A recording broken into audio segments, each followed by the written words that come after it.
کہاں ہے وہ لڑکی؟ مجھے اگلے 1 منٹ کے اندر وہ لڑکی اپنے سامنے چاہیے۔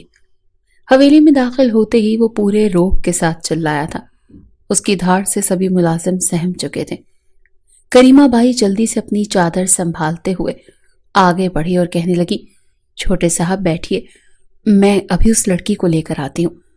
مگر وہ کھا جانے والی نظروں سے کریمہ بائی کو دیکھ کر کہنے لگا، میرا اٹھنا بیٹھنا سونا سب کچھ حرام ہے۔ جب تک میں اس لڑکی کو عبرت کا نشان نہیں بنا دیتا مجھے چین نہیں ملے گا۔ کس کی اجازت سے اسے حویلی کے اندر لایا گیا؟ اس کے ناپاک قدموں کو اس حویلی میں داخل ہونے بھی کیسے دیا گیا؟ اس کی اوقات کیا ہے؟ کیا آپ لوگ جانتے نہیں ہیں؟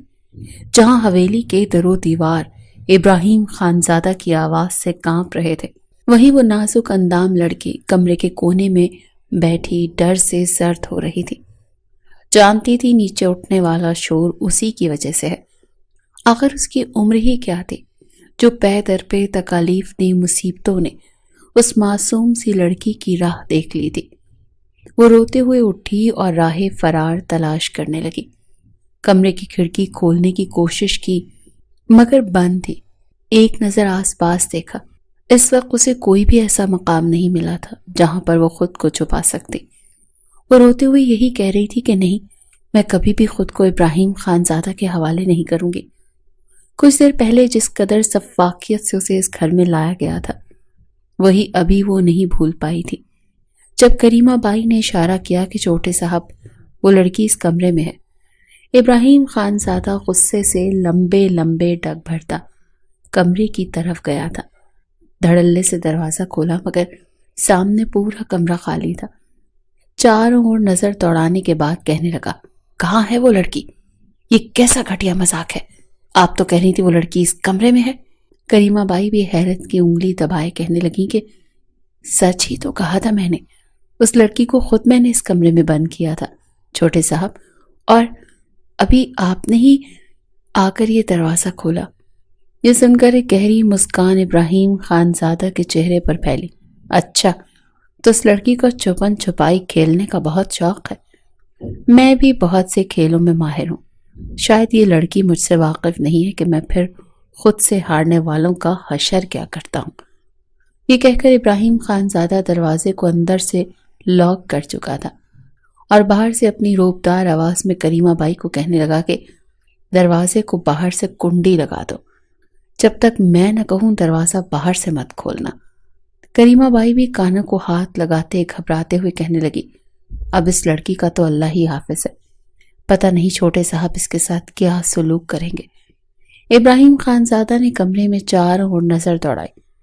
کمرے میں سامان ہی کتنا تھا، بیڈ تھا، ڈریسنگ ٹیبل تھا اور سامنے الماری موجود تھی۔ دھیرے دھیرے قدم بڑھاتا ابراہیم خانزادہ نے بیڈ کے نیچے دیکھا جہاں پر کوئی موجود نہیں تھا۔ الماری میں بیٹھی تھر تھر کانپ رہی تھی، اس کا سانس پھول رہا تھا۔ گھبراہٹ میں اس پر رکت طاری ہو چکی تھی اور پہلے اس نے کبھی بھی اتنا خوف محسوس نہیں کیا تھا جتنا اس وقت کر رہی تھی۔ جیسے جیسے قدم الماری کی طرف بڑھ رہے تھے اسے لگا جیسے آج اس کا سانس یہیں پر دم توڑ جائے گا۔ ایک جھٹکے سے ابراہیم خانزادہ نے الماری کھولی تھی۔ وہ جو بڑی مشکل سے خود کو الماری میں ایڈجسٹ کر کے بیٹھی تھی، اپنا توازن برقرار نہ رکھ سکے اور آ کر سیدھا ابراہیم خانزادہ کے مضبوط سینے سے ٹکرائی۔ ابراہیم خانزادہ نے بھی ایک لمحے کی دیری کیے بغیر اپنا ہاتھ اس کی کمر میں حائل کیا اور اسے اپنے سینے سے لگا کر الماری سے باہر نکال چکا تھا۔ وہ چھوئی موئی سی لڑکی ابراہیم خانزادہ کے لیے کوئی وزن ہی نہ رکھتی تھی۔ اپنے ایک ہی ہاتھ سے اسے اٹھا کر وہ اپنے سامنے کھڑا کر چکا تھا۔ ایک جھٹکے سے قرۃ العین نے اپنا آپ ابراہیم خانزادہ سے چھڑوایا۔ رو رو کر آنکھیں سوج چکی تھیں، گھبراہٹ سے پورا وجود تھر تھر کانپ رہا تھا۔ بال بکھرے تھے، ہونٹ پر ہلکا سا زخم کا نشان بھی تھا جو کچھ دیر پہلے اس گھر میں استقبال کے طور پر کسی تمغے کی طرح سجا دیا گیا تھا۔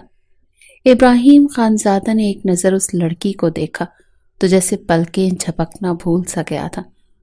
اس نے کبھی نہیں سوچا تھا کہ یہ لڑکی جسے اس گھر میں ونی کر کے لایا گیا تھا اس قدر خوبصورت بھی ہو سکتی ہے۔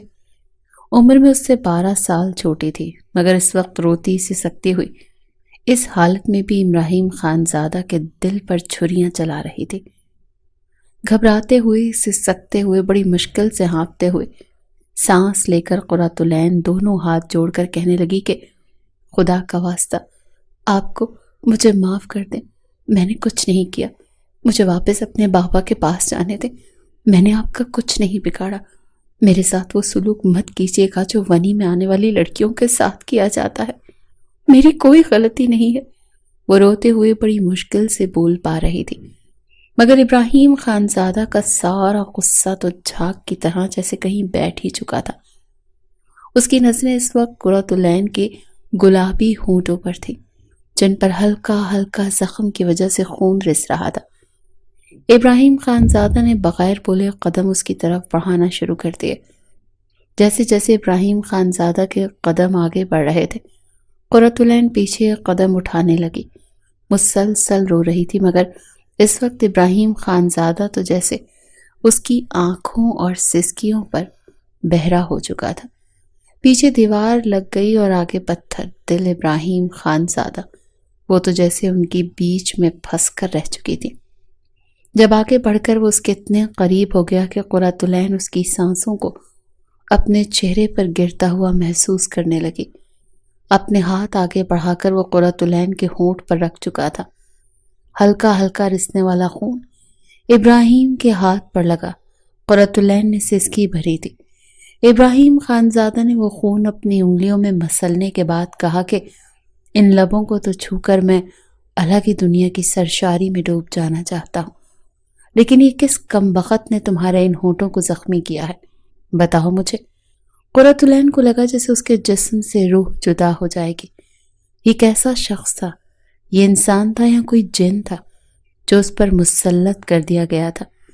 گھبراتے ہوئے کہنے لگی، آپ میرے ساتھ کچھ بھی مت کریں، میں نے پہلے اس گھر میں اپنا استقبال ہوتا دیکھ لیا، خدا کے واسطہ آپ کو۔ بار بار اس کی منتیں ترلے سن کر ابراہیم خانزادہ کہنے لگا، چپ کرو گی یا نہیں؟ جتنا پوچھا ہے اتنا جواب دو۔ تمہارے ہونٹوں پر یہ زخم کیسے ہوا؟ یہ تمہارے چہرے پر نیل اور سرخ نشان کیوں آئے؟ ابراہیم خانزادہ کی نیت اس لڑکی کو دیکھ کر بدل چکی تھی۔ وہ اس کے ساتھ آج کی رات وحشیانہ طریقے سے گزارنا چاہتا تھا، مگر اس کے چہرے پر موجود ان نشانوں کو دیکھ کر اسے شدید کوفت ہو رہی تھی۔ دروازہ کھول کر کریمہ بائی کو اندر بلوایا۔ کچھ دیر پہلے جو کچھ یہاں پر ہوا تھا، کریمہ بائی گھبراتے ہوئے ایک ایک لفظ بتانے لگی۔ کسی مجرم کی طرح اس لڑکی کو رسیوں سے باندھ کر حویلی کے بیچوں بیچ لایا گیا تھا۔ آنکھوں پر پٹی بندھی تھی، دونوں ہاتھ بندھے ہوئے تھے، جن میں موجود رسی کو سلطان دلاور خان کھینچ کر لا رہا تھا۔ رسی لا کر سیدھا زرینہ بیگم کے ہاتھ میں دی تھی اور اس لڑکی کو دھکا دے کر زرینہ بیگم کے قدموں میں گرا دیا گیا تھا۔ پھر کہنے لگا، حضور، آپ کے چھوٹے بیٹے کی قاتل کی بہن ونی ہو کر یہاں پر لائی جا چکی ہے، اب آپ کی مرضی سے جلتے ہوئے کوئلوں پر چلائیں یا ہمارے پالتو کتوں کو نوچنے کے لیے چھوڑ دیں، یا پھر اس حویلی کا ایک ایک مرد اسے اپنی خواہشات کے لیے استعمال کرے۔ یہ اب ہماری ملکیت ہے۔ کسی نے ایک مرتبہ بھی اس معصوم سے لڑکی سے نہیں پوچھا تھا کہ آخر اس کی غلطی کیا ہے۔ اس سے پہلے کہ زرینہ بیگم اپنی آنکھوں میں غصہ لیے اسے کہتی، ایک زوردار تھپڑ اس کے اوپر پڑا تھا۔ تھپڑ مارنے والی کوئی اور نہیں بلکہ لیلا تھی۔ تھپڑ اتنا سناٹے دار تھا کہ اس کے ہونٹ پھٹ چکے تھے۔ وہ سسک سسک کر رونے لگی، رو کر کہنے لگی کہ میرا قصور کیا ہے؟ کیوں مارا جا رہا ہے مجھے؟ میں نے کوئی ظلم نہیں کیا کسی پر بھی، میں نے کسی کی جان نہیں لی۔ آخر کیسے لوگ ہیں آپ؟ جس نے غلط کیا وہ کھلا گھوم رہا ہے، اور مجھے کس جرم میں یہاں پر لایا گیا؟ زرینہ بیگم نے پہلی بار ونی میں آنے والی لڑکی کو زبان چلاتے دیکھا تو آگے بڑھ کر اسے بالوں سے پکڑ کر سامنے پڑے میز پر پٹکا تھا۔ وہ سسک رہی تھی، مگر زرینہ بیگم اسے دھکا دے کر کہنے لگی، زبان بند، خبردار جو میں نے تمہارے منہ سے ایک اور لفظ بھی سنا تو اپنی اوقات مت بھولو، ورنہ پل پل موت کے لیے تڑپو گی اور تمہیں موت نہیں آئے گی۔ نہ جانے کتنے تھپڑوں کی بوچھاڑ تھی جو زرینہ بیگم اور لیلا نے اس پر کر دی تھی، اور پھر اسے کسی فالتو سامان کی طرح سامنے کمرے میں پھینک دیا گیا۔ جیسے جیسے کریمہ بائی نے اس کے بارے میں ابراہیم خانزادہ کو بتایا، اس کے ماتھے پر بل پڑ چکے تھے۔ ابراہیم خانزادہ کی آواز سن کر لیلا رخ جو اپنے کمرے میں موجود تھی جلدی سے نکل کر اس کے کمرے میں آئی۔ سامنے اس لڑکی کو اور پھر ابراہیم خانزادہ کو کھڑا دیکھ کر اس کے ماتھے پر کچھ ٹھٹکا اور پھر کہنے لگی، ارے سرتاج، آپ یہاں کیا کر رہے ہیں؟ دفع کیجیے اسے۔ یہ لڑکی کو ونی ہو کر اس گھر میں آ گئی ہے، اب سلطان لالا اور مصطفیٰ خانزادہ اس کو دیکھ لیں گے، آپ چلیے یہاں سے۔ نہ جانے کیوں مگر اسے ابراہیم خانزادہ کی اس لڑکی کے وجود پر پڑتی نظریں اندر ہی اندر بے چین کر رہی تھی۔ یوں لیلا رخ کا اس پر حق جتاتے دیکھ کر ابراہیم ملک غصے سے اس کی طرف پلٹا، بغیر لحاظ کی ایک سناٹے دار تھپڑ اس کے گال پر مار دیا۔ تھپڑ مار کر کہنے لگا، تمہاری اتنی اوقات ہے جو تمہیں ابراہیم خانزادہ کو بتاؤ گی کہ کیا کرنا چاہیے اور کیا نہیں؟ اپنی اوقات یاد ہے نا تمہیں، یا بار بار بھول جاتی ہو؟ یہ لڑکی اس گھر میں ونی ہو کر آئی ہے، میرے لیے ہی آئی ہے۔ میں اس لڑکی سے نکاح کروں گا اور ابھی اسی وقت کروں گا۔ کریمہ بائی، جاؤ، جا کر مولوی صاحب کو بلا کر لاؤ۔ یہ لڑکی میرے نکاح میں رہے گی، اور خبردار جو گھر کے کسی اور مرد نے اس پر بری نگاہ ڈالنے کی کوشش بھی کی تو یہ صرف اور صرف میری ملکیت ہے۔ جس قدر کمینگی سی آنکھوں میں درندگی سجائے ابراہیم خانزادہ الفاظ کہہ چکا تھا، لیلا رخ کو لگا جیسے اس کی سانس رک رہی ہو۔ اس کی آنکھوں کے آگے اندھیرا سا چھا گیا۔ وہ ابراہیم خانزادہ کی بیوی تھی، روتے ہوئے کہنے لگی، خان، آپ میرے ساتھ ایسا نہیں کر سکتے، خدا کا واسطہ اس ونی میں آئی ہوئی لڑکی کو میرے مقابل مت کھڑا کیجیے۔ وہیں ونی میں آنے والی وہ لڑکی جس کا ان سب سے کوئی رشتہ ناتا ہی نہیں تھا، ان کی سب سے بڑی غلطی ہی یہ تھی کہ وہ اپنی بہنوئی کی باتوں میں آ کر اپنے باپ کو لے کر اس گھر میں رہنے کے لیے آ چکی تھی، اور بہنوئی نے کیسا انصاف کیا تھا اس کے ساتھ۔ وہ تو پل پل تڑپ رہی تھی، رو رہی تھی۔ دماغ پر ایسا اثر ہوا کہ وہ وہیں پر گر کر بے ہوش ہو گئی۔ ابراہیم خانزادہ نے اس بے سود زمین پر گرتا دیکھا تو فوراً بڑھ کر پاؤں کی ٹھوکر اس کے پیٹ پر ماری، جیسا کہ یہ یقین کر رہا ہو کہ زندہ بھی ہے یا مر گئی۔ وہ معصوم سی لڑکی فرش پر بے سود پڑی تھی، سانسیں گھٹ گھٹ کر چل رہی تھی۔ چلتی سانسیں دیکھ کر فوراً کریمہ بائی کو کہنے لگا، جلد از جلد اس لڑکی کو ہوش میں لاؤ، بہت زیادہ ہی نازک بنی پھر رہی ہے، اسے یہاں کے طور طریقے سمجھاؤ اور سکھاؤ کہ وہ ونی بن کر اس گھر میں آ چکی ہے، اس لیے یہ ڈرامے بازیاں جس قدر جلدی ہو سکے بند کر دے۔ کچھ دیر بعد مولوی آنے والا ہے، جیسے پہلے سے تیار کر کے نیچے لاؤ۔ یہ کہہ کر اپنی ہی جست میں ابراہیم خانزادہ وہاں سے جا چکا تھا، جبکہ لیلا رخ کو لگا کہ اس کی سانس رک جائے گی۔ وہ روتے ہوئے ابراہیم خانزادہ کے پیچھے دوڑ رہی تھی۔ سرینا بیگم کے قدموں میں گر کر کہنے لگی، خدا کا واسطہ آپ کو کچھ کریے، مجھ پر قیامت ڈھانے والا ہے۔ ونی میں تو وہ کمتر لڑکی آئی ہے، اس کے گھر والوں نے ہمارے چھوٹے خان کی سانسیں چھین لی، مگر اب آپ لوگ میری زندگی پل پل موت کیوں بنا رہے ہیں؟ پلیز بڑی بیگم، خان کو سمجھائیں، میرے ساتھ ناانصافی مت کریں۔ آپ جانتی ہیں میں ان سے کتنی محبت کرتی ہوں، وہ میرے سامنے اگر کسی غیر لڑکی کو کھڑا کر دیں گے تو میں کیا کروں گی؟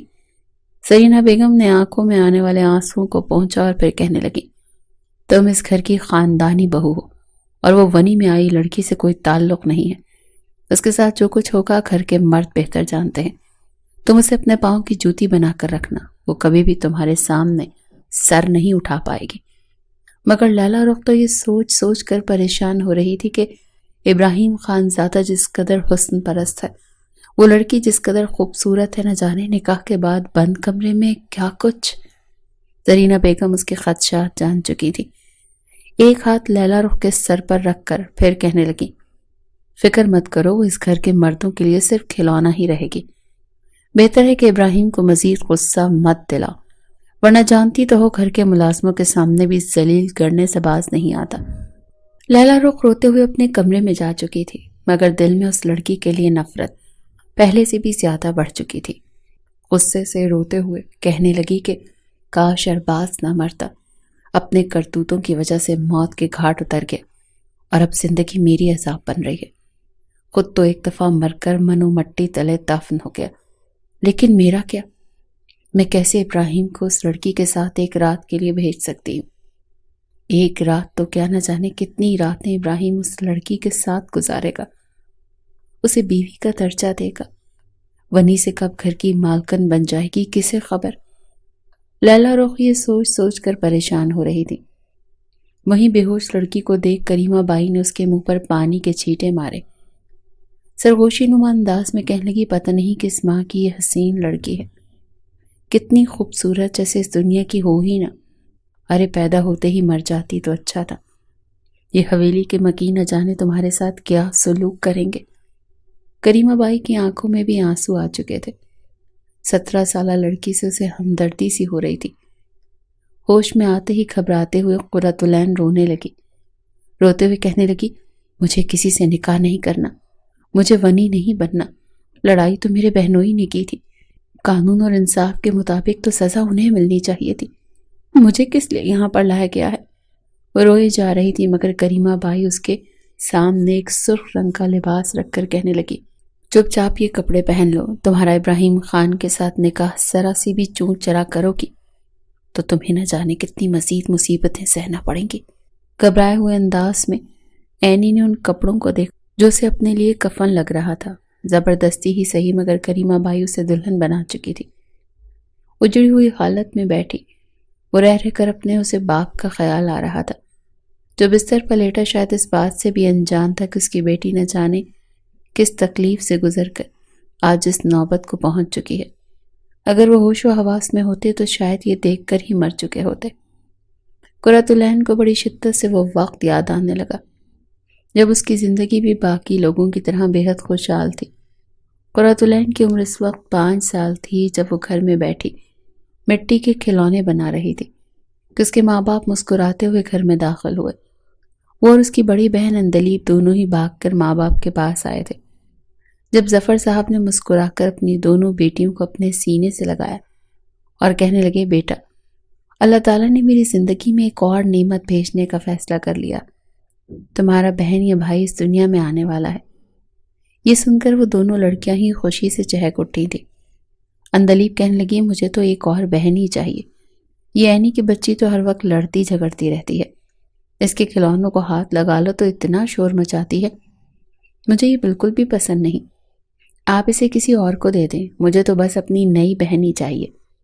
جبکہ وہ اینی صدا کی ضدی فوراً بڑی بہن کو دھکا دے کر کہنے لگی، کیوں؟ تم چلی جاؤ نا کہیں، میں کیوں جاؤں؟ مجھے تو تمہیں ایک بہن ہی کافی ہو، ہر وقت بڑی ہونے کا روب جھاڑتی رہتی ہو، مجھے تو ایک بھائی ہی چاہیے، ٹھیک ہے نا امی؟ آپ مجھے ایک بھائی دیں گی نا؟ اینی اور اندلیب کی باتیں سن کر شازیہ بیگم تو مسکرا گئی تھی، کہنے لگی کہ یہ اللہ کی ذات ہی ہم پر مہربانی کر سکتی ہے، دیکھتے ہیں تم دونوں بہنوں میں سے کس کی دعاؤں میں اثر ہوتا ہے اور اللہ تعالیٰ نے تم دونوں میں سے کس کی سنتا ہے۔ دونوں بہنیں تو اس دن کے بعد سے 5 وقت کی نمازی بن چکی تھی، جب بھی قرآن پاک پڑھتی نماز پڑھتی تو بس یہی دعا ان کے لبوں پر ہوتی کہ اللہ تعالیٰ انہیں بھائی دے، جبکہ دوسری بہن کی ضد تھی کہ نہیں، مجھے تو ایک بہن ہی چاہیے۔ وقت یوں ہی آنکھ میں چولی کرتا ہوا گزر گیا۔ 9 ماہ پورے ہو چکے تھے جب اچانک شازیہ کی طبیعت خراب ہونے لگی۔ ظفر صاحب فوراً انہیں ہاسپٹل لے کر گئے تھے، مگر اچانک ہی کچھ ایسی پیچیدگیاں بن گئیں جن کی وجہ سے انہیں آپریشن کرنا پڑا۔ شازیہ بیگم کا بلڈ پریشر بہت زیادہ ہائی ہو چکا تھا۔ اللہ تعالیٰ نے انہیں ایک بیٹے سے نوازا تھا۔ اینی کی تھی خوشی کی کوئی انتہا نہ رہی، مگر شازیہ بیگم اپنی جان کی بازی ہار چکی تھی۔ جب ڈاکٹرز نے یہ خبر باہر آ کر سنائی تو ظفر صاحب کو لگا جیسے ان کی پوری دنیا ہی ختم ہو چکی ہے۔ وہ اپنے چند گھنٹے پہلے اس دنیا میں آنے والے بچے کو سینے سے لگا کر پھوٹ پھوٹ کر رونے لگے۔ دونوں بچیاں جو گھر میں اس انتظار میں تھیں کہ ماں بابا بھائی کو لے کر گھر آئیں گے، بھائی گھر آیا تو تھا مگر ساتھ ماں کا جنازہ بھی گھر میں داخل ہوا تھا۔ بچیوں میں اتنی ہمت نہ تھی کہ اپنے بھائی کو اٹھاتی، بھائی کا چہرہ دیکھتی، وہ تو اپنی ماں کی میت سے لپٹی پھوٹ پھوٹ کر رو رہی تھی۔ یہ بہت بڑا نقصان تھا جو ان پر ہوا تھا۔ ظفر صاحب نے اپنے بیٹے کو سینے سے لگا کر رکھا، اسے ایک ماں بن کر پالنے کی پوری کوشش کی، مگر پھر بھی 15 روز بعد وہ بچہ بھی اپنی ماں کے پاس واپس اس دنیا سے جا چکا تھا۔ ظفر صاحب کے پاس ان کا کل سرمایہ ان کی دونوں بیٹیاں اندلیب اور اینی رہ چکی تھیں۔ انہیں پڑھایا لکھایا، مگر ان کے خرچ پورے کرتے کرتے وہ اپنی صحت کا خیال رکھنا بھول چکے تھے۔ ایک روز ظفر صاحب کی بہن جو کہ دوسرے گاؤں میں رہتی تھی، وہ اپنے بیٹے نبیل کا رشتہ لے کر بھائی کے گھر چلی آئیں۔ اندلیب کی عمر اس وقت 21 سال تھی۔ نبیل انہی دونوں ایک فیکٹری میں جاب کرنے لگا تھا۔ 50,000 تنخواہ تھی۔ اب تک جب بھی وہ ظفر صاحب کے سامنے آیا تھا، بہت اچھا اور نیک بن کر آیا تھا۔ اس کا اصل چہرہ کیا تھا ظفر صاحب جان ہی نہ سکے۔ اپنی راز دلاری بیٹی اندلیب کا ہاتھ نبیل کے ہاتھ میں دے دیا۔ وہ خالہ کے ہاں رخصت ہو کر بے حد خوش تھی۔ اب گھر میں ظفر صاحب اور اینی ہی بچے تھے۔ اینی 2nd ایئر کی اسٹوڈنٹ تھی، 7 بچوں کو ٹیوشن بھی پڑھایا کرتی تھی۔ مگر اس شام جب کالج سے واپس آئی تو سامنے ظفر صاحب اور کچھ لوگ گھر میں موجود تھے۔ اپنے باپ کو بستر پر لیٹا دیکھ اینی کی تو چیخ نکل گئی تھی۔ بابا، کیا ہو گیا آپ کو؟ آپ ایسے کیوں لیٹے ہیں؟ وہ تو اپنے ہوش و حواس کھو رہی تھی۔ جب گاؤں کے ہی ایک شخص نے اینی کے سر پر ہاتھ رکھا اور اسے سمجھانے لگے، بیٹا، تمہارے ابو کا کام کرتے ہوئے ایک دم بلڈ پریشر بہت زیادہ ہائی ہو گیا تھا، جس کی وجہ سے انہیں فالج کا اٹیک آیا ہے۔ ڈاکٹر نے بروقت ٹریٹمنٹ کر کے ان کی جان تو بچا لی، مگر فی الحال ان کا جسم حرکت کرنا بند کر چکا ہے۔ تم فکر مت کرو، تم ان کا خیال رکھو گی تو یہ ٹھیک ہو جائیں گے۔ اپنے باپ کو بستر پر پڑا دیکھ اینی تو پھوٹ پھوٹ کر رونے لگی تھی۔ باپ کی طبیعت خرابی کا سن کر نبیل اور اندلیب بھی آئے تھے۔ نبیل نے تو صاف صاف الفاظ میں کہہ دیا کہ بس اب آپ لوگ ہمارے ساتھ ہمارے گھر چلیں گے، میں آپ کو یہاں نہیں رہنے دوں گا۔ بھلا جوان لڑکی اکیلی ساری ذمہ داریاں کیسے اٹھائے گی؟ اٹکتے ہوئے انداز میں ظفر نے بھی اپنی بیٹی کی خاطر کڑوا خون بھر لیا تھا۔ یوں نبیل کے کہنے پر اینی نے اپنا سارا سامان پیک کیا اور اس گھر کو چھوڑ کر اپنے بہنوئی کے ساتھ اس کے گھر چلی گئی۔ ایک نظر پلٹ کر اس نے اپنے اس گھر کو دیکھا تھا۔ وہ تو اس بات سے بے خبر تھی کہ اپنے اس گھر کو وہ دیکھ ہی آخری بار رہی ہے۔ شروع میں تو نبیل نے ان کا بے حد خیال رکھا، بالکل اپنی سگی بہن جیسے اینی کو سمجھتا۔ اینی کی بھی اپنی بہن کے ساتھ ساتھ اپنی خالہ زاد نوشین سے اچھی دوستی ہو چکی تھی۔ دونوں ایک ساتھ کالج جاتی اور واپس آ کر اپنے باپ کی خدمت اینی خود ہی کیا کرتی تھی۔ ایک روز جب اینی کالج سے واپس لوٹ رہی تھی، دور سے کچے راستے پر دھول اڑاتی ایک ساتھ 3 گاڑیاں بڑی سپیڈ کے ساتھ آتی ہوئی دکھائی دی۔ ایک طرف سے کالج کی وین جا رہی تھی جس میں اینی موجود تھی، وہیں دوسری جانب سے ان تینوں گاڑیوں نے ایک دم سے جب یو ٹرن لیا تو وین والے نے فوراً سے گاڑی کو بریک لگائی، ورنہ ایک بہت بڑا حادثہ ہو سکتا تھا۔ پیچھے آنے والی گاڑیوں نے بھی وین کو رکتے دیکھ بریک لگائی تھی، مگر شاید یہ اس کی انا پر ضرب ثابت ہوئی تھی۔ اگلے ہی پل گاڑی سے خوبصورت نوجوان باہر نکلا، بلیک کرتا شلوار میں ملبوس، خوبرو شخصیت رکھنے والا غصے سے گاڑی سے نیچے اتر کر گاڑی کی کھڑکی بند کر چکا تھا۔ وین والا بھی نیچے اتر کر کہنے لگا کہ خان صاحب معاف کر دیجئے، میں تو بس گاؤں کی طرف جا رہا تھا، مجھے نہیں پتا تھا یہ آپ کی گاڑیاں ہیں۔ مگر وہ اگلے ہی پل غصے سے دھاڑ کر کہنے لگا، اندھے ہو گئے ہو کیا؟ دوبارہ اگر مجھے اپنے سامنے نظر آئے تو پھر دیکھنا تمہارا حشر کیا کرتا ہوں۔ اگر مجھے کہیں جانے کی جلدی نہ ہوتی تو پھر بتاتا۔ اینی نے جب یہ دیکھا تو غصے سے فوراً گاڑی سے نکل چکی تھی۔ نوشین نے اسے روکا بھی تھا مگر وہ اپنا ہاتھ چھڑوا کر باہر نکل آئی۔ او ہیلو مسٹر، خود کو کیا کسی فلم کا ہیرو سمجھ رہے ہو یا پھر ویلن ہو؟ 1.5 کروڑ کی گاڑی لے کر تماشا لگائے پھرتے ہو۔ غلطی انکل کی نہیں بلکہ آپ کی ہے۔ آپ اتنی سپیڈ سے آ رہے تھے کہ انہیں موقع ہی نہیں ملا۔ ایک تو اتنے بڑے حادثے سے انہوں نے آپ کو بچا لیا، اوپر سے آپ انہیں ہی سنائے جا رہے ہیں۔ سامنے کھڑا شخص تو جیسے اس معصوم سی لڑکی کو دیکھ کر اپنے ہوش و حواس ہی گم کر چکا تھا۔ وین والا گھبراتے ہوئے کہنے لگا، ارے بیٹیا یہ کیا کر رہی ہو؟ جانتی ہو یہ کون ہے؟ ارے جو کوئی بھی ہو، میری بلا سے جو غلط ہے وہ غلط ہے، میں کسی بھی امیر زادے سے نہیں ڈرتی۔ وین والا تو گھبراتے ہوئے دونوں ہاتھ جوڑ چکا تھا۔ چھوٹے صاحب معاف کرتے ہیں، اس لڑکی کی طرف سے میں معافی مانگتا ہوں۔ نوشین نے فوراً اسے گاڑی کے اندر کھینچا تھا، مگر یہی وہ لمحہ تھا جب وہ شخص اس لڑکی کی محبت میں جیسے گرفتار ہی ہو چکا تھا۔ وین وہاں سے آگے چل چکی تھی۔ ایک بار پلٹ کر اینی نے کھڑکی سے دیکھا تھا، وہ وہیں پر منجمد کھڑا اسے ہی دیکھ رہا تھا۔ نوشین پہلے تو گھبرائی پھر کہنے لگی، ارے لگتا ہے چھوٹے خان تو تمہاری محبت میں پاگل ہو چکے ہیں۔ جواب میں اینی نے اس کے کاندھے پر تھپڑ مار دیا، ارے چپ ہی کرو، مجھے ویسے ہی غصہ چڑھا ہے، تم پیار محبت کی باتیں لے کر بیٹھ گئی ہو۔ جواب میں نوشین کہنے لگی ہاں دعا کرو کہ یہ محبت ہی ہو، ورنہ یہ لوگ تو غصے میں بس اپنی بندوقیں چلاتے ہیں اور لوگوں کو ٹھکانے لگاتے ہیں۔ گاڑی گھر کے باہر رک چکی تھی۔ وہ لڑکیاں جیسے ہی گھر میں داخل ہوئیں تو سامنے کا منظر دیکھ اینی اور نوشین دونوں گھبرا گئی۔ سامنے اندلیب رو رہی تھی اور نبیل بھی ہڑبڑایا ہوا تھا۔ اینی فکر مندی سے کہنے لگی کیا ہوا ہے؟ نبیل نے صرف 1 سیکنڈ لگایا تھا فیصلہ کرنے میں۔ اپنی بہن کو کہنے لگا نوشین تم چاچا افتخار کے گھر چلی جاؤ، جب تک میں نہ کہوں تم وہاں سے 1 قدم باہر نہیں نکالو گی۔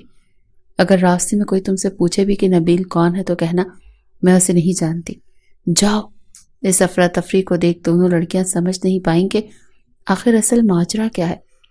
وہیں اندلیب رو رہی تھی کہ میری بہن کے ساتھ آپ ایسے نہیں کر سکتے، یہ صرف آپ کی سالی نہیں بلکہ آپ کی خالہ کی بیٹی بھی ہے، آپ کی بہنوں جیسی ہے۔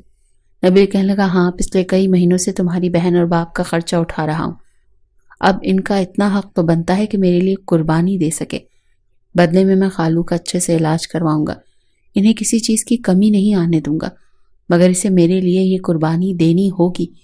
اینی کبھی اپنی بہن کا چہرہ دیکھتی اور کبھی بہنوئی کا کہ آخر ہوا کیا تھا۔ اندلیب روتے ہوئے اسے بتانے لگی کہ تمہارے بھائی کا چھوٹے چودھری سے جھگڑا ہو گیا، پیسوں کے لین دین کی کوئی بات تھی، اس سے میں آ کر تمہارے بھائی نے چھوٹے خان سے ہاتھا پائی شروع کر دی۔ وہ گولی نبیل پر چلانے والا تھا مگر ہاتھا پائی میں گولی ارباز خان پر چل گئی، وہ موقع پر ہی مر گیا۔ یہ واقعہ 1 ہفتے پہلے پیش آیا مگر اب جرگے کا فیصلہ ہے کہ نبیل اپنی بہن کو ونی میں ہمارے حوالے کرے گا یا پھر خون بہا کی رقم 2 کروڑ دے گا۔ اینی کے وجود میں تو جیسے کسی نے ایک ساتھ لا تعداد سوئیاں چبھوئی تھی۔ وہ گھبرائے ہوئے کہنے لگی کہ نہیں میں کہیں نہیں جاؤں گی، آپ پولیس کو انفارم کریں، بتائیں آپ نے اپنی جان بچانے کے لیے یہ قدم اٹھایا تھا۔ مگر سنتا کون؟ نبیل نے اپنی بہن کو تو بچا لیا مگر اپنی سالی کو ونی کی بھیڑ چڑھا دیا تھا۔ ایک آخری بار اس نے التجائیہ نظروں سے زرینہ بیگم کو دیکھا جو اسے ہی حقارت بھری نظروں سے دیکھ رہی تھی۔ کہنے لگی لڑکی میرا جی چاہتا ہے کہ میں تمہیں نوچ نوچ کر تمہارے ٹکڑے کر ڈالوں۔ تمہارے بھائی نے میرے بیٹے کی جان لے لی، تم جیسے لوگ ایسے ہی ہڈ حرام ہوتے ہیں، تم لوگوں پر احسان کر دیا جائے تو خود کو ہمارے برابر سمجھنے لگتے ہو۔ تمہیں یہاں پر جس قدر تکلیف دی جائے گی تمہارا وہ بھائی وہاں پر بیٹھ کر محسوس کرے گا، شاید اسی طرح ہمارے دل کو ٹھنڈک پہنچ سکے۔ روتے ہوئے تو یہ بھی نہ کہہ سکی اینی کہ میں نبیل کی بہن نہیں بلکہ سالی، اس کی کزن ہوں اور اپنی بہن کا گھر بچانے کی خاطر یہاں پر آئی ہوں، ورنہ باپ تو چارپائی پر تھا اور اندلیب کا گھر اجڑ جاتا۔ نوشین اس کی بہنوں جیسی تھی، وہ چاہ کر بھی نوشین کا نام نہیں لے سکتی تھی کیونکہ جو قیامت اس پر اس وقت گزر رہی تھی پھر نوشین پر گزرنا پڑتی۔ وہ روتے ہوئے آخری بار زرینہ کے قدموں میں گری تھی، کہنے لگی کہ آپ قانون اپنے ہاتھ میں کیوں لے رہے ہیں؟ عدالت ہے، آپ کو انصاف دے گی۔ ان 2 مردوں کی لڑائی میں آپ ایک معصوم لڑکی کی زندگی کیسے برباد کر سکتی ہیں؟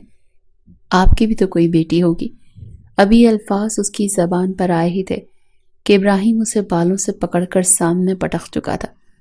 خبردار جو تو نے ہمارے گھر کی عورتوں کا نام لینے کی بھی کوشش کی تو اپنی اوقات میں رہ۔ مولوی صاحب نکاح شروع کریں۔ اس کا سر میز پر لگنے کی وجہ سے خون کا ایک فوارہ ماتھے سے نکلا تھا۔ وہ وہیں فرش پر بیٹھی تھی، گھبرائے ہوئے بیٹھا مولوی صاحب نکاح شروع کر چکا تھا۔ ابراہیم جس قدر شاطر نظروں سے اسے دیکھ رہا تھا، بھائی کا انتقام تو وہ الگ ہی بات تھی مگر حقیقت میں تو وہ اس لڑکی کی نازک جوانی پر اپنی مہر ثبت کرنا چاہتا تھا۔ قرۃ العین ظفر خان، آپ کا نکاح ابراہیم خان سے کیا جاتا ہے، کیا آپ کو قبول ہے؟ ابھی الفاظ مولوی صاحب نے کہے تھے جب سامنے دروازے پر ایک وجود نمودار ہوا۔ یہ کیا ہو رہا ہے یہاں پر؟ اس آواز پر سبھی چونکے۔ روتی ہوئی اینی نے سمجھا کہ شاید کوئی مسیحا اس کی مدد کے لیے آیا ہے۔ اس نے نظریں اٹھا کر دیکھا تو اس کے پیروں کے نیچے سے زمین نکل چکی۔ مصطفیٰ خان، ابراہیم اس ونی میں آئی لڑکی سے نکاح کر رہا ہے۔ آنکھوں میں آئے آنسو لیے وہ جھٹ سے کھڑی ہوئی تھی، دونوں ہاتھ جوڑ کر اس شخص کی طرف بھاگی تھی کہ شاید وہ مدد کر دے، مگر جب غور سے چہرہ دیکھا تو دماغ میں گھنٹیاں بج چکی تھی کیونکہ یہ تو وہی خان تھا جس سے وہ سڑک پر اچھی خاصی باتیں سنا کر آ چکی تھی۔ چھوٹے بھائی کے مارے جانے کا دکھ اپنی جگہ تھا مگر وہ بھی ایک پڑھا لکھا نوجوان تھا، اور پولیس عدالت کے ذریعے انصاف چاہتا تھا۔ وہ تو کسی لڑکی پر بھی ظلم ہوتا نہیں دیکھ سکتا تھا، مگر جب اپنے سامنے کھڑی اینی کو دیکھا تو جیسے ہوش و حواس سے بیگانہ ہی ہو چکا تھا۔ رو رو کر سوجی ہوئی آنکھیں، چہرے پر زخموں اور نیل کے نشان دیکھ کر وہ تڑپ سا چکا تھا۔ ایک نظر اینی پر ڈالنے کے بعد اس نے ابراہیم کو دیکھا، کہنے لگا یہ کیا کر رہے ہیں آپ؟ یہ جانتے ہوئے بھی کہ آپ پہلے سے شادی شدہ ہیں، ایک لڑکی کے ساتھ آپ اس طرح کا رویہ کیسے رکھ سکتے ہیں؟ کوئی اس سے شادی نہیں کرے گا، سنا آپ نے؟ ابراہیم ملک نے خود سے چھوٹے لڑکے کو بولتے دیکھا تو کہنے لگا مصطفیٰ شاید تم بھول رہے ہو، والد صاحب کے جانے کے بعد میں اس گھر کا بڑا ہوں، یہ لڑکی ونی ہو کر آئی ہے، اس کا نکاح اس گھر میں ہوگا، تبھی اس گھر میں رہ سکے گی۔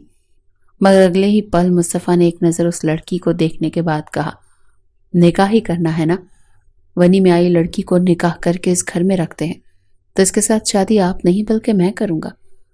تھوڑی بہت ہمت جو اینی میں آئی تھی، وہ جو سمجھ رہی تھی کہ شاید یہ شخص باقیوں سے الگ ہے، اس کی مدد کرے گا، اسے یہاں سے واپس لے جائے گا، مگر یہ الفاظ سن کر اینی کی رہی سہی ہمت بھی جواب دے گئی۔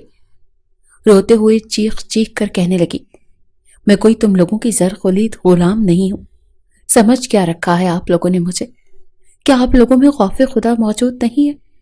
مجھے تم لوگوں میں سے کسی سے بھی شادی نہیں کرنی، خدا کے واسطے مجھے واپس جانے دو، میرا باپ نہ جانے کس حالت میں ہوگا۔ وہ روتے ہوئے فرش پر گر چکی تھی، مگر مصطفیٰ خان نے اسے بازو سے پکڑ کر اٹھایا اور بازو سے گھسیٹنے کے انداز میں صوفے پر پٹکا تھا۔ لڑکی، تمہارے لیے کوئی راہ فرار نہیں ہے، تمہاری زندگی اس حویلی کی دیواروں پر ٹکریں مار مار کر ختم ہو جائے گی، مگر تمہیں اس حویلی سے باہر قدم نکالنے کی اجازت نہیں ملے گی۔ مولوی صاحب نکاح شروع کیجیے، مصطفیٰ نے جس انداز میں کہا تھا۔ ابراہیم غصے سے مٹھیاں بھینچ کر پیچھے ہٹ گیا۔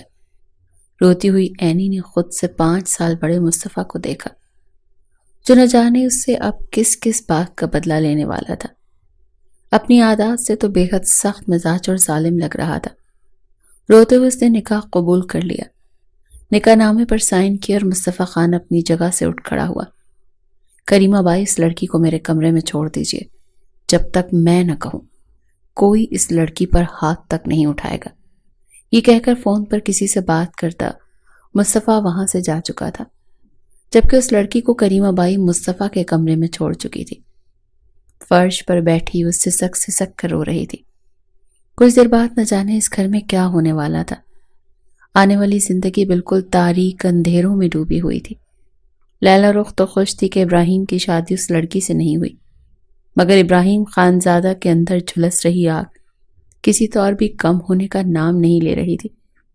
وہ بار بار چہل قدمی کرتا اس لڑکی کے نشیب و فراز کو یاد کر کے جھلس رہا تھا، سگریٹ پر سگریٹ پھونک رہا تھا۔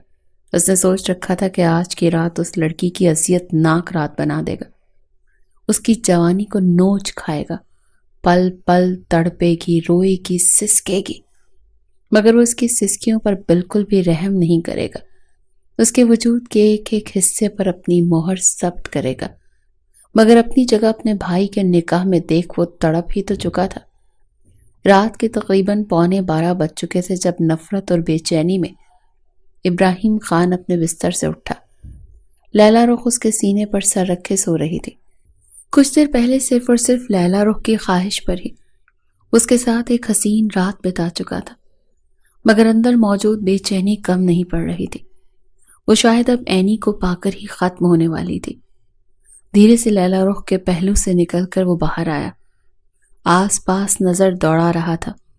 صحن میں آیا تو وہاں پر ابھی تک مصطفیٰ کی گاڑی موجود نہیں تھی، یعنی وہ لڑکی کمرے میں اکیلی تھی، اس بات سے انجان کہ ابراہیم خانزادہ اس کی طاق لگائے بیٹھا ہے۔ وہ فرش پر بیٹھی بیڈ سے ٹیک لگائے بے خبر سو چکی تھی جب دھیرے سے دروازہ کھلا۔ دلہن کے روپ میں اپنا حشر بگاڑے وہ لڑکی اس وقت بھی قیامت ڈھا رہی تھی۔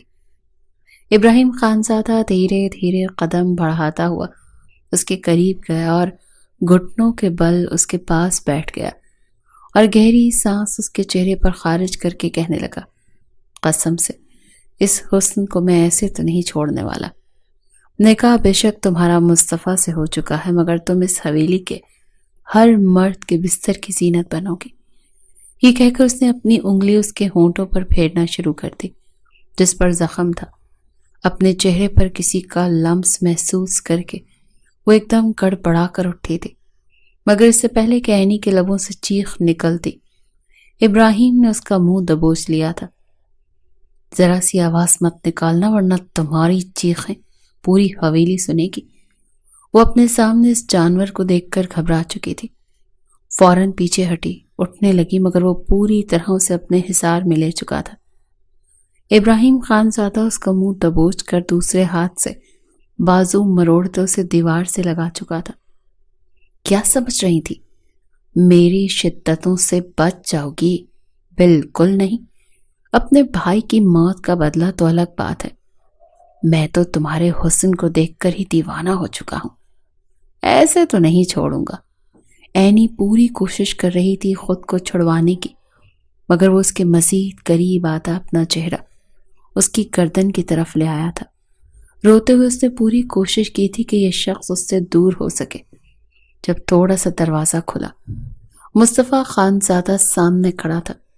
جب اپنی وری میں آئی بیوی کے ساتھ اپنے بھائی کو زبردستی کرتے دیکھا تو غصے سے چلا اٹھا، خان لالا، یہ کیا کر رہے ہیں آپ؟ اپنی زندگی میں آج تک اس نے کبھی اپنے خان لالا سے بدتمیزی نہیں کی تھی، مگر آج وہ خان لالا کو گریبان سے پکڑ کر ایک زوردار تھپڑ ان کے منہ پر مار چکا تھا۔ تھو ہے آپ کے کردار پر، شرم آنی چاہیے آپ کو۔ مجھے تو آپ کو لالا کہتے ہوئے بھی کوفت محسوس ہو رہی ہے۔ آپ میری عزت پر ہاتھ کیسے ڈال سکتے ہیں؟ یہ بیوی ہے میری۔ مصطفیٰ خان کا سفید چہرہ سرخ ہو چکا تھا۔ وہ جس انداز میں دھاڑا تھا، ابراہیم خانزادہ کو لگا جیسے وہ یوں پکڑے جانے پر مر ہی جائے گا۔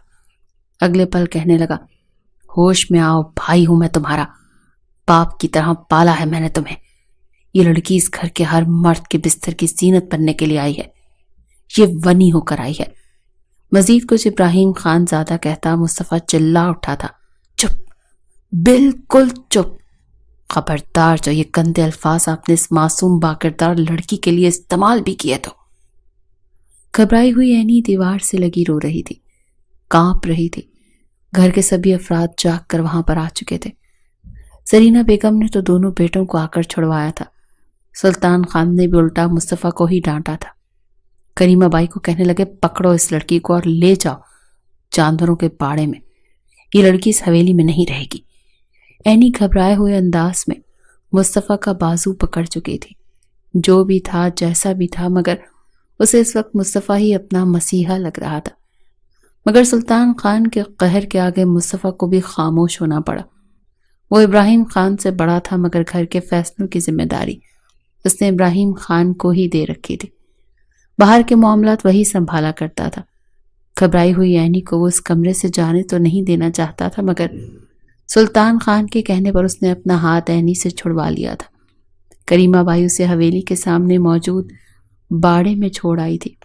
ساری رات وہ روتی ہوئی گھبرائے ہوئے انداز میں ہاتھ میں ایک ڈنڈے لیے آس پاس دیکھتی ہوئی گزار گئی کہ کہیں کوئی درندہ ایک بار پھر اس پر ظلم کرنے کے لیے نہ آ جائے۔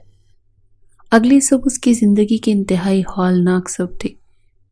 باڑے میں کام کرنے والی ملازم اس کے ہاتھ میں جھاڑو دے کر کہنے لگی، او بی بی، چھوٹے خان سے شادی کر کے کیا سمجھ رہی ہے کہ تجھے اس گھر کی چھوٹی بہو کا درجہ مل جائے گا؟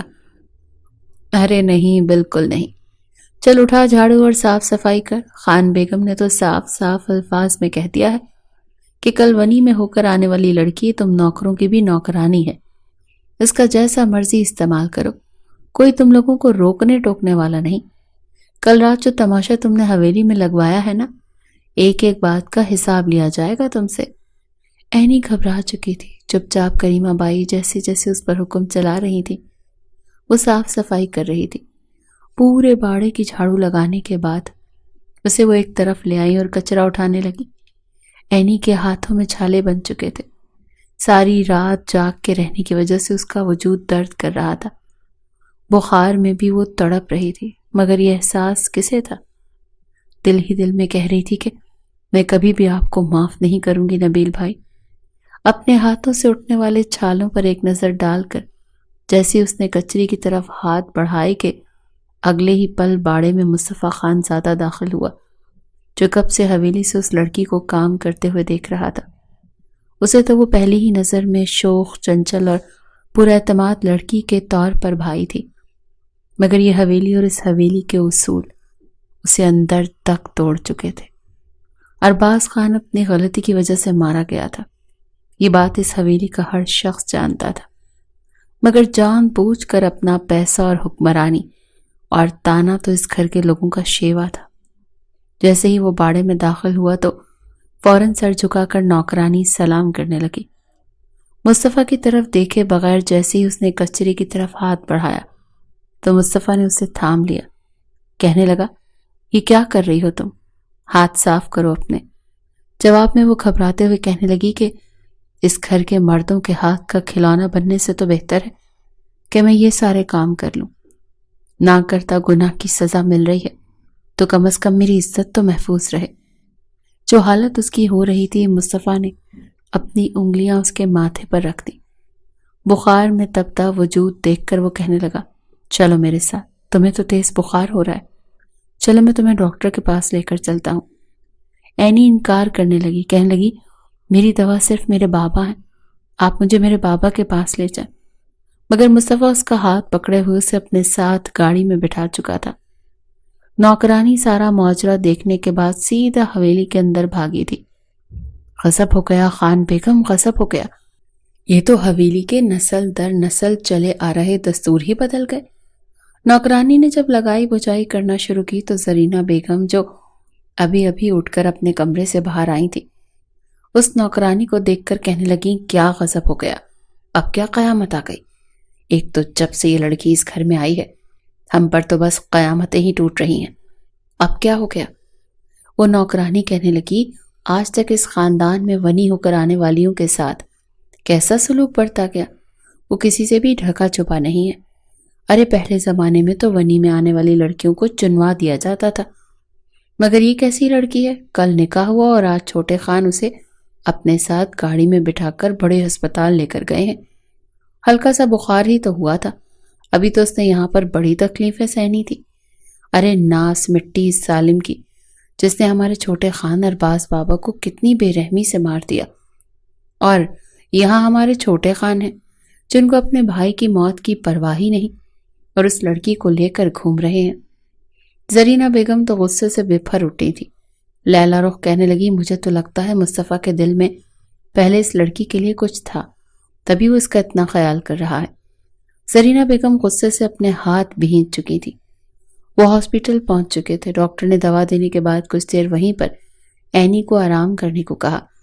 جس طرح اینی کی حالت تھی، ڈاکٹر کہنے لگے، ایسے لگ رہا ہے جیسے ان پر کسی نے بے تحاشا ظلم کیا ہے۔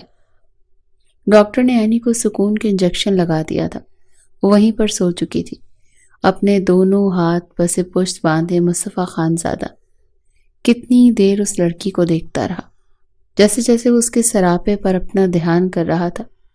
اس کے دل میں محبت جوش مار رہی تھی۔ دل ہی دل میں وہ سوچ چکا تھا کہ یہ لڑکی میری پہلی نظر کا پیار ہے۔ اب تک کوئی بھی مصطفیٰ خان زادہ کو بہکا نہیں پایا۔ اس لڑکی میں کچھ تو خاص ہے جو مصطفیٰ خان زادہ اس کی طرف کھینچا چلا گیا ہے۔ اس لڑکی کو وہ اب کسی کے ہاتھوں ضائع ہونے نہیں دے گا۔ 3 گھنٹے پرسکون سونے کے بعد اینی کی جب آنکھ کھلی تو مصطفیٰ کمال وہیں سامنے ہی بیٹھا تھا۔ گھبراتے ہوئے اس نے فوراً سے کنولا اپنے ہاتھ سے اتارنا چاہا، مگر مصطفیٰ اس کا ہاتھ تھام چکا تھا۔ پریشان مت ہو، سب کچھ ٹھیک ہے، ریلیکس، ابھی نرس آ کر تمہارا کنولا خود اتار دے گی، بس تھوڑی سی ڈرپ رہ گئی ہے۔ مصطفیٰ کا نرم لہجہ دیکھ کر اینی گھبرا چکی تھی۔ اسے خود سے گھبراتا دیکھ کر کہنے لگا، ڈر کیوں رہی ہو؟ جانتا ہوں تمہارے ساتھ بہت برا ہوا ہے، میں تمہارے ساتھ بات کرنا چاہتا تھا، لیکن حالات ہی ایسے ہو گئے کہ میں کچھ کر نہیں پایا۔ جانتا ہوں تمہارے ساتھ جو ہوا غلط ہوا، مجھے اپنے بھائی کے مرنے کا بھی دکھ ہے، لیکن اصل قصوروار تمہارا بھائی ہے، اسے ہی اس کے کیے کی سزا ملے گی۔ تمہیں اگر میں یوں ہی چھوڑ دیتا تو تمہارے ساتھ ناانصافی ہو جاتی۔ ونی میں آنے والی لڑکیوں کے ساتھ کیا ہوتا ہے میں اچھے سے جانتا ہوں، اسی خاطر میں نے تم سے نکاح کیا، مجھ پر بھروسہ رکھو، میں تمہارے ساتھ کچھ غلط نہیں ہونے دوں گا۔ اینی نے غور سے اسے دیکھا اور پھر کہنے لگی کہ آپ بھی تو خان حویلی کے مکینوں میں سے ایک ہیں، پھر آپ کے لہجے میں اتنی نرمی کیوں ہے؟ میں نے تو آپ کے ساتھ سڑک پر بدتمیزی بھی کی تھی۔ جواب میں وہ ہلکا سا مسکرایا اور مسکرا کر کہنے لگا، تبھی تو تم میرا دل جیت چکی تھی۔ مجھے یہ ڈری سہمی روتی ہوئی لڑکیاں بالکل نہیں پسند۔ بے دھڑک بات کرنے والی، کسی سے بھی اپنے حق کے لیے لڑ جانے والی لڑکیاں پسند ہیں۔ تمہارا یہ روپ دیکھ کر میرے دل میں بہت دکھ ہوا ہے، مگر فکر مت کرو، جب تک میں زندہ ہوں تمہارے ساتھ کچھ غلط نہیں ہوگا قرۃ العین۔ اپنا نام مصطفیٰ خان کے لبوں سے سن کر قرۃ العین کے پورے وجود میں ایک کرنٹ سا دوڑ گیا تھا۔ اس کے ساتھ گاڑی میں بیٹھ کر باہر نکلی تو منتیں کرتے ہوئے کہنے لگی، مجھے اپنے بابا سے ملنا ہے، نہ جانے وہ کس حالت میں ہوں گے، مجھے آخری بار اپنے بابا سے ملنے دیجیے۔ جواب میں مصطفیٰ نے ایک نظر اس کی آنکھوں میں آنسوں کو دیکھا اور پھر اپنا ہاتھ اس کی آنکھوں سے بہنے والے آنسوں کو صاف کیا اور کہنے لگا، رونا بند کرو، بتاؤ کہاں ہیں تمہارے بابا؟ کچھ دیر بعد ہی مصطفیٰ کی گاڑی تنگ گلیوں میں آ چکی تھی، مگر جیسے اس نے گھر میں قدم رکھا تو سامنے کا منظر اس کے جسم سے روح کو جدا کر چکا تھا۔ صحن میں ایک جنازہ تھا جسے لوگ کاندھا دے کر اٹھا رہے تھے۔ سامنے اس کی بہن بے حس و حرکت سختی کی کیفیت میں پڑی ہوئی تھی۔ کلمہ شہادت پڑھا جا رہا تھا کیونکہ ظفر صاحب گزشتہ رات انتقال کر چکے تھے۔ چیخ مار کر وہ اپنے باپ کی میت سے لپٹی تھی۔ نہیں بابا، آپ مجھے چھوڑ کر نہیں جا سکتے، دیکھیں میں واپس آ گئی ہوں، کچھ نہیں ہوا مجھے۔ نبیل تو گھبرا سا چکا تھا۔ سامنے مصطفیٰ خانزادہ کو دیکھ کر تو اس کے ہوش و حواس گم ہو گئے۔ چیخ چیخ کر روتے ہوئے کہنے لگی، یہ سب کچھ کرنا چاہتے تھے نا آپ، اسی لیے لائے تھے مجھے اور میرے بابا کو یہاں پر؟ ہم اپنے گھر میں ہی خوش تھے، آپ نے اپنے گناہوں کی سزا کی بھیٹ مجھے اور میرے باپ کو چڑھا دیا۔ شرم نہیں آتی آپ کو؟ بجائے اس بات کا جواب دینے کے نبیل نے وہاں سے بھاگنے کی کوشش کی، مگر مصطفیٰ اسے پکڑ چکا تھا۔ فوراً پولیس بلوا کر قانونی کارروائی شروع کروا دی گئی تھی۔ دونوں بہنیں گلے لگ کر کتنی ہی دیر روتی رہی تھیں۔ وہاں پر بیٹھے ہوئے یہ بھی راز کھل چکا تھا کہ اینی تو بے قصور ہے، ونی میں تو نوشین کو آنا چاہیے تھا، نہ کہ اینی کو۔ رات گہری ہو رہی تھی، حویلی واپس لوٹنا بھی ضروری تھا۔ مصطفیٰ نے یہ وعدہ کیا کہ وہ اینی پر ایک آنچ بھی نہیں آنے دے گا، یہ اب اس کی ذمہ داری ہے۔ وہ حویلی میں کسی کو بھی اس پر انگلی تک اٹھانے نہیں دے گا۔ آپ بے فکر رہیں۔ اینی آنا تو نہیں چاہتی تھی مگر وہ مصطفیٰ کے ساتھ چل پڑی۔ اس کی روتی ہوئی سسکیاں مصطفیٰ کی آنکھوں میں بھی بار بار پانی لا رہی تھی۔ اینی کو کوئی سہارا نہ ملا تو وہ مصطفیٰ کے سینے سے لگ کر پھوٹ پھوٹ کر روتی رہی۔ وہ گاڑی راستے میں روک چکا تھا۔ کتنی دیر اس کا دل بہلاتا رہا، اسے اپنے ہونے کا احساس دلاتا رہا۔ جب دونوں گھر پہنچے تو سامنے زرینہ بیگم کچہری لگا کر بیٹھی تھی۔ اینی تو مصطفیٰ کے پیچھے چھپ گئی مگر زرینہ بیگم کہنے لگی، چھوڑو اس لڑکے کا ہاتھ، یہ ہماری مجرم ہے، تم اسے کیسے اپنی بیوی تسلیم کر سکتے ہو؟ جواب میں بڑے ہی باہمت انداز میں مصطفیٰ خانزادہ نے کہا، میں نے اسے اپنی ونی میں نہیں سمجھا، یہ لڑکی ہمارے گھر کی عزت ہے اور میری بیوی ہے۔ اگر آپ لوگ اسے اس گھر میں وہ مقام نہیں دے سکتے تو میں اسے لے کر یہاں سے چلا جاؤں گا۔ خان بیگم اپنے بیٹے کا چہرہ دیکھنے کو ترستی رہیں گی۔ ایک بیٹا تو اپنی حرکتوں کی وجہ سے موت کے گھاٹ اتر گیا، اب دوسرے کو کیوں زندہ ہوتے ہوئے بھی نظروں سے دور کرنا چاہتی ہیں؟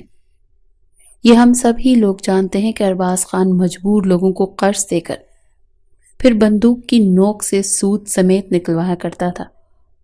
جہاں پر یہ سارا حادثہ ہوا وہاں کی سی سی ٹی وی فوٹیج بھی پولیس کو مکمل مل چکی ہے۔ بندوق نبیل پر ارباز نے تانی تھی۔ ارباز نے اپنی جان بچانے کے لیے ہاتھا پائی کی، جب گولی چلی اور ارباز کو ہی لگ گئی۔ حقیقت سامنے تھی مگر پھر بھی حویلی کے مکین ماننے کو تیار نہیں تھے۔ کئی روز تک وہ اس کمرے سے باہر نہیں نکلی تھی۔ مصطفیٰ خان کے کہنے پر کریمہ بائی اس کے کمرے میں کھانا بھجوا چکی تھی تو وہ کھا لیا کرتی تھی۔ دھیرے دھیرے مصطفیٰ کی اچھائیاں دیکھ کر، اس کی اتنی اپنائیت اور خیال دیکھ کر اینی کی سوچ بھی بدلنے لگی تھی۔ دل میں مصطفیٰ کے لیے محبت آنے لگی تھی۔ وہ بھلے ہی اس کے نکاح میں تھی اور پچھلے 2 مہینوں سے اس کے ساتھ یہاں پر موجود تھی، مگر ایک بار بھی اس نے اپنا حق وصول کرنے کی کوشش نہیں کی تھی۔ حویلی کے لوگوں نے جب بار بار عینی کی تذلیل کی تو مصطفیٰ خان ان سب سے دور عینی کو لے کر شہر چلا آیا۔ یہاں پر اس کا اپنا اپارٹمنٹ موجود تھا۔ عینی سمجھ نہیں پا رہی تھی کہ آخر یہ شخص اس کے لیے اپنے گھر والوں سے دور رہ کر ثابت کیا کرنا چاہتا ہے۔ یہ تو وہ محسوس کر چکی تھی کہ مصطفیٰ خان زادہ اس سے محبت کرتا ہے۔ کوئی بھی محبت اور احساس کے بغیر اتنے بڑے قدم نہیں اٹھا پاتا، مگر پھر بھی شاید وہ مصطفیٰ سے اقرار کروانا چاہتی تھی۔ اس شام کھانا بنانے کے بعد نہا کر اپنے لمبے گھنے بالوں کو کھولے وہ آئینے کے سامنے آئی۔ ان میں کنگھی پھیر رہی تھی، پانی کی بوندیں ٹپک کر اس کی گردن کو بھگو رہی تھی۔ نہ جانے کب بغیر جاب پیدا کیے مصطفیٰ خان زادہ کمرے میں داخل ہوا۔ سر سے لے کر پاؤں تک پورے سراپے کو غور سے دیکھنے کے بعد اب تک خود پر قابو پائے ہوئے مصطفیٰ خان زادہ کی تو جیسے ضبط ٹوٹ رہے تھے۔ وہ قدم پہ قدم چلتا ہوا اس کے قریب آیا اور اگلے ہی پل اپنا ہاتھ عینی کی کمر پر رکھ دیا۔ وہ بے ساختہ اپنے لب اس کی گردن پر رکھ چکا تھا۔ جب عینی نے ایک دم سے آئینے میں ابھرتا ہوا مصطفیٰ کا عکس دیکھا تو پورا وجود لرز چکا تھا، مگر اس نے ہٹنے کی کوشش نہیں کی تھی۔ وہ اپنی آنکھیں بند کر چکی تھی، مصطفیٰ کے وجود کو اپنے قریب محسوس کر رہی تھی۔ مصطفیٰ نے اپنے لب اس کی گردن سے ہٹا کر ماتھے پر رکھ دیے، پھر کان کے قریب سرگوشی کر کے کہنے لگا، تم بے حد خوبصورت ہو۔ مصطفیٰ خان زادہ تمہاری محبت میں مبتلا ہو چکا ہے۔ اس لا علاج مرض کی دوا صرف اور صرف تم ہو۔ تمہیں پا کر میں مزید تمہارے عشق میں سرشار ہو جانا چاہتا ہوں۔ عینی کچھ کہنا چاہتی تھی مگر مصطفیٰ خان زادہ کی شدتوں کو دیکھ کر وہ کچھ بول ہی نہ پائی۔ اسے بولنے کا کچھ موقع ہی نہ ملا۔ جب بڑے ہی پیار سے مصطفیٰ کمال اسے بیڈ پر لے کر آیا اور پھر اپنی محبتیں اس پر نچھاور کرنے لگا۔ ایک پل کو مصطفیٰ کو دیکھ کر وہ گھبرائی تھی۔ اسے ان لمحات سے خوف آتا تھا، مگر جس قدر محبت اور نرمی کا مظاہرہ مصطفیٰ نے کیا تھا وہ سارا ڈر تو کہیں غائب ہی ہو چکا تھا۔ وہ لمحے اس کی زندگی کے حسین ترین لمحے تھے، جب مصطفیٰ نے اسے باقاعدہ اپنی بیوی ہونے کے رتبے پر فائز کیا تھا۔ جب عینی اپنے ہوش میں واپس لوٹی تو مصطفیٰ کا وجود کا بوجھ اپنے اوپر محسوس کر کے فوراً ہٹی تھی۔ چہرہ چھپائے وہ شرما سی گئی، مگر مصطفیٰ اس کے چہرے سے ہاتھ ہٹا کر کہنے لگا، شرمانا کیسا؟ آخر کو میری من چاہی بیوی ہو۔ تمہیں ہر فکر ہر پریشانی سے دور یہاں پر لایا اس لیے تاکہ تمہاری آنکھوں میں آنسو نہ دیکھ سکوں۔